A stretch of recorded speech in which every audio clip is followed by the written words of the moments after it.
Dore at saka ni Rako po, kaibigan. Sige po. Dito na po.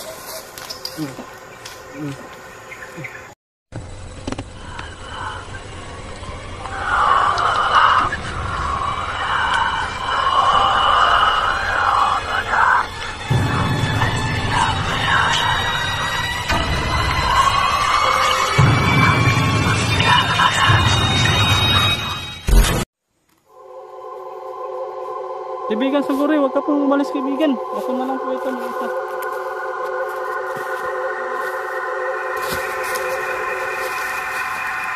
Bakit po kayo mailap, kaibigan? Hindi ka naman po namin sasaktan. Siyempre kasamahan din pa po ng mga kaibigan namin si Rako at si Dore. Huwag ka pong umalis, kaibigan, para mag-usap tayo. Sige, kaibigan, ganito na lang. Ay, ganun po ba? Takot kayo sa mga kasamahan ko? Hindi lang masyado. Hindi ka lang nagtiwala sa kanila. Pero mababait naman yung mga kasamahan ko, lalong-lalo na si Yodokyo. Mababait naman yan, si Etin at saka si Mangkiting. Mababait din naman yung kaibigan. Mga kaidolo, pawala-wala talaga siya. Sige, ano na lang, kaibigan, kasi hindi ka namin masyadong talaga nagamutin na kita po ng holy water. May dala naman po ako dito ng holy water.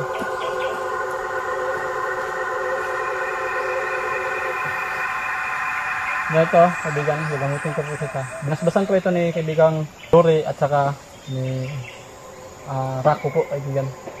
Sige po. Dito na po.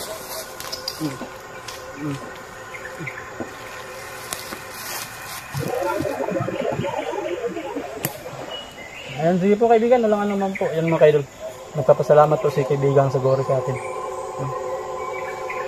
Pwede ka po magpinto, kaibigan, kung bakit ka po nawala dito sa bakit ka nahiwalay sa kanila, sa yung mga hukbo po, kagaya ni Rako, ni Gori po.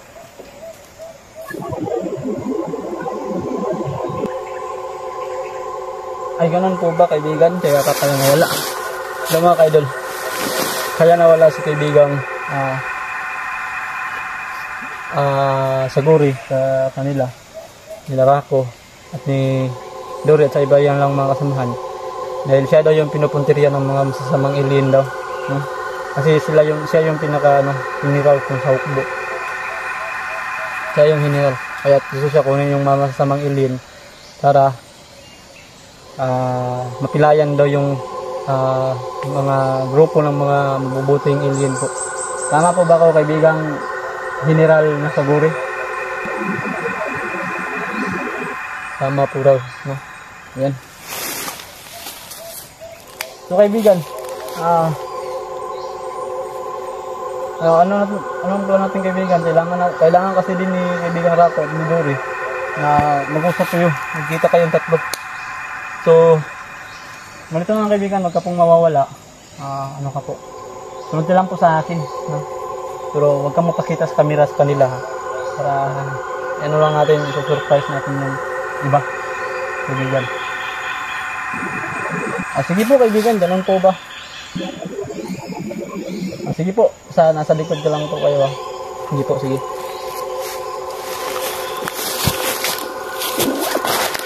Yun mga kaidol, iba po ako makipagkaibigan.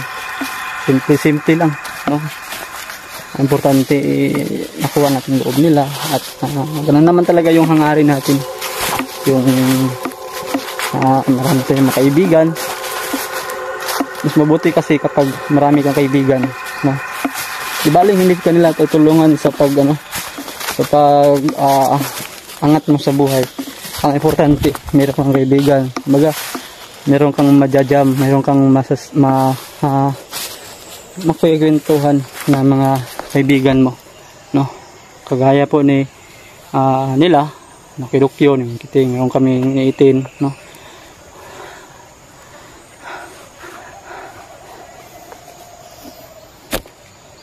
Kaibigan sa Gori, diyan ka lang po, ha? Dito ka lang po sa paligid-paligid namin, wag ka pong mawawala.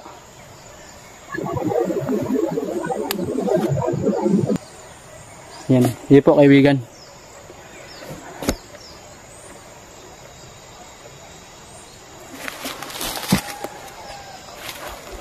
Yung mga kaidol. Baba tayo. At gustong makipag-usap ni kaibigang Saguri, kay Kuya Dokyo at kay Rako. Kuya Dok, saan niya ba? Okay na. Meron siyang hiling.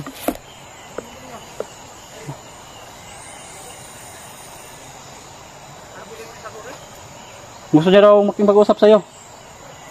At saka kay Rako.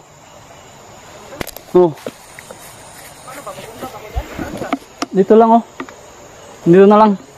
Kasabay ko siya. Kasabay ko siya. Nandito lang sa likuran ko.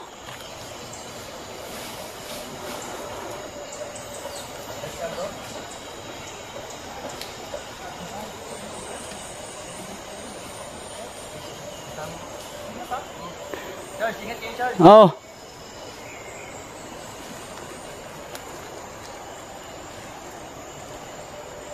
Yan.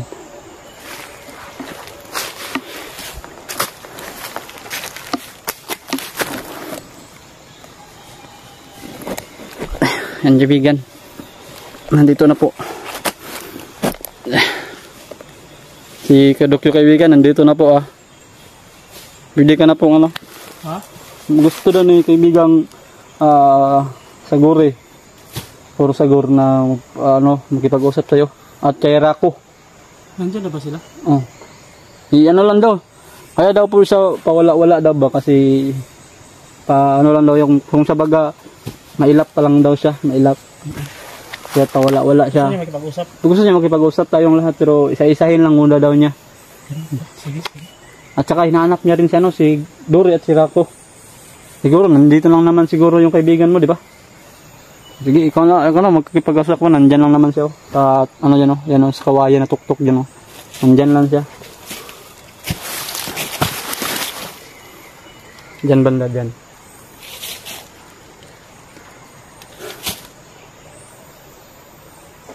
Kamera mo. Makita naman siya sa'yo. Pwede ka na lang, Sarge. Ikaw lang yung mag-video niyan kasi para.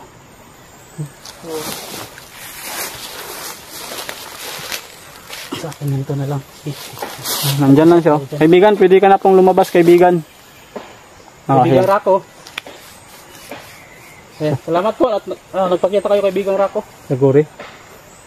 Si kaibigang Rako. Yan. Nandyan lang sila. Kaibigang Saguri. Kumusta po kayo, General? Mabuti. Ano ba nangyari kanina, Sarge, pagkikita niya, Sarge? Ha? Ano nangyari kanina? Wala na akong marami pang istorya sa kanya. Sinabihan ko lang siya na, kaibigan, huwag ka pong mailap sa amin o sa akin dahil hindi naman po masama yung pakay namin sa iyo. Mabuti naman po kami.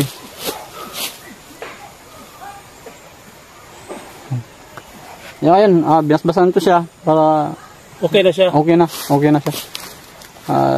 Ayun niya yung niya, yung gusto niya makipag-usap kay Rako, Dory, sa inyo. Pero isa-isa lang daw, isa-isa. Sige. So nagkasama na silang muli si Rako at Saguri. Mabuti naman kaibigang Rako at nakita mo na ang general na yung hukbo. Sige po. So ano po ba yung sasabihin niyo po sa amin? Magpakilala ka muna kay Dok. Para si Saguri may siya. Ganito na lang po pasensya na po talaga. Yung paggalang ko po sa inyo, General Saguri. Nakalimutan ko isa po pala kayong general. So magandang umaga po. At ganun din kay kaibigang Rako. Meron po kayong hiling? Ano po ba yun? Ganun po ba? Grabe na to, Sarge. Palala na to. Palala. Kaya daw kay Dux? Sabi ayan na ako na lang kaibigan, mga kaibigan. Kasi po, merong nakita si Kuya Dokyo kanina na nag-uusap yung engkanto at saka masasamang alien. Ano po ba yung ano nila? Anong tawag niyan? Relasyon. No? Ganito yan, nakausap ko na kasi si kaibigang Rako kanina. Ay, kinakausap mo? Nakausap ko na. Sige, So, sige. Yung tanong po ni Sarge, mas mabuti siguro kayo na pong mag-explain po kaibigang Sagure para maintindihan ni Sarge po. Sige po. Opo, makikinig po kami.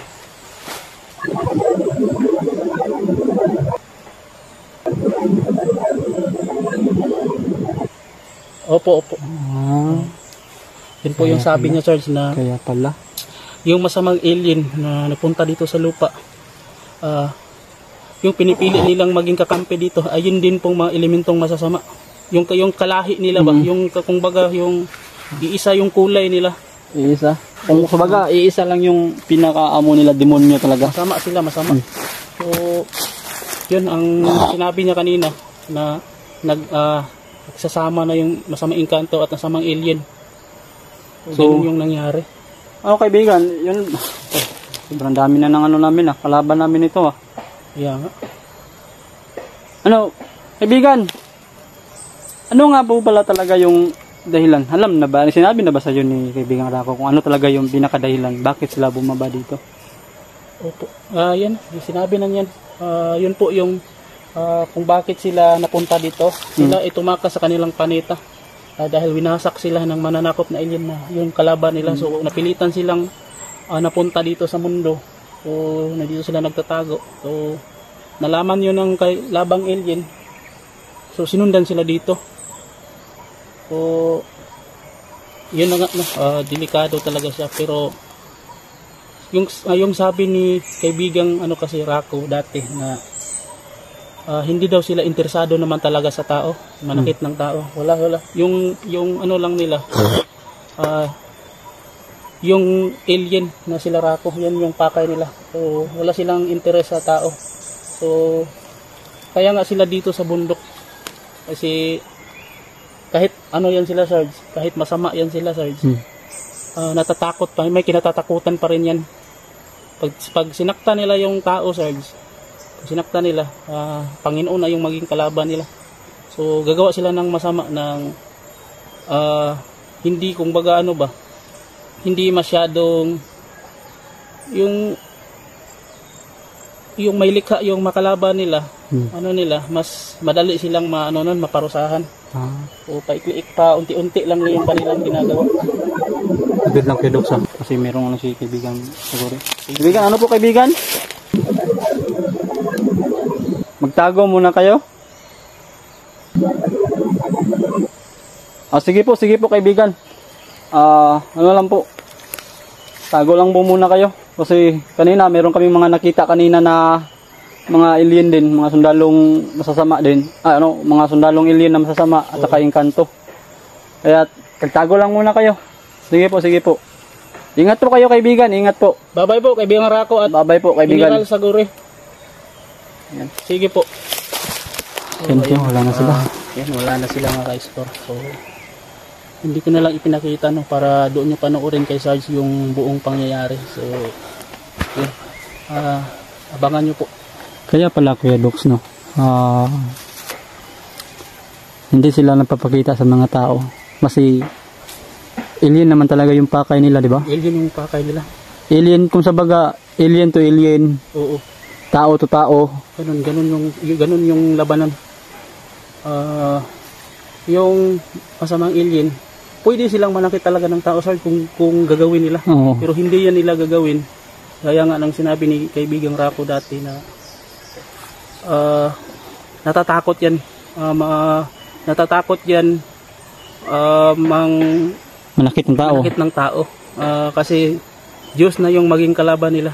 Kasi special sa Panginoon yung tao. Nilikha niya yung tao na talagang pinagtanuhan, ginawa niya ng ayon sa kanyang kalooban. Kaya mahalaga sa Diyos yung tao. Kaya kapag sinakta nila yung tao, nako, sila. Ang Diyos na talaga. Makakawal na siguro ng mga ang Diyos ng papatay or ano ba sa kanila. Ito sinabi ni kaibigang Rako. Kaya wag tayong mag-alala dahil hindi yan sila mananakit ng tao, yung alien na yan.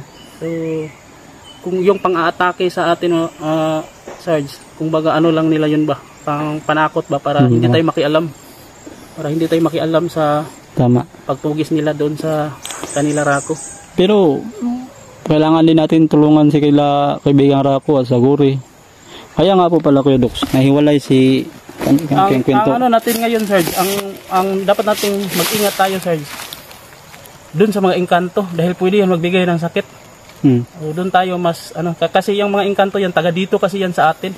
Yung mga alien na yan hindi yan taga dito. So yung taga dito, yung mga engkanto pwede yan manakit sa atin gaya ng pagbibigay ng mga karamdaman. So kailangan natin, kaya habang nag-explore tayo, wag talaga tayong makalimot magdala ng pangontra at magdasal. Kaya pala Kuya Dox, sabi ni kaibigang General Saguri kanina. Oo. Kaya nga po pala siya nawala. Kaya sinabi ni kaibigang Rako sa iyo ba na winasak daw yung planeta nila.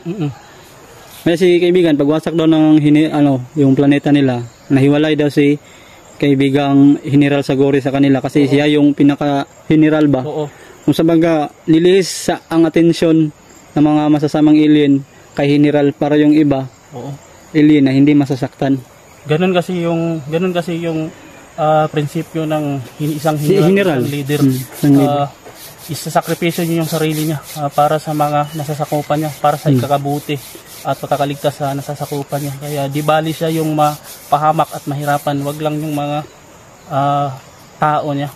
Ganon yung prinsipyo ng katulad ng isang kapitan ng barko sa iba, kapag nalulunod yung barko, yung kapitan hindi yan tatakas sa barko, sasakay ng maliit na bangka para hindi makatakas at hindi mamatay. Mas piliin niyang makasakay yung mga pasahero kaysa sa sarili niya. Hindi na bali siya yung maiwan sa barko at lumubog kaysa dun sa mga pasahero niya, kasi responsibilidad niya yung mga tao niya nadala. Ganon din yung general. Kaya believe ako kay general kasi niya talaga, inuna niya yung sarili para malihis yung atensyon niya dun sa mga masasamang alien sa kanya. Kaya nahiwalay siya.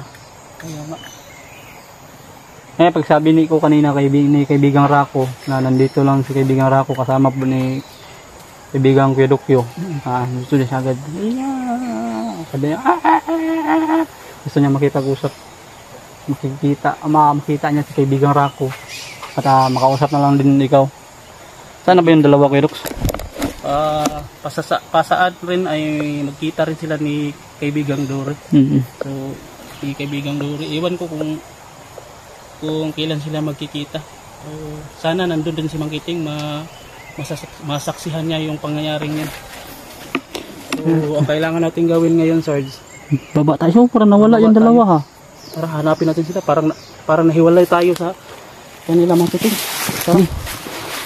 Wala na yan si kaibigan. Yung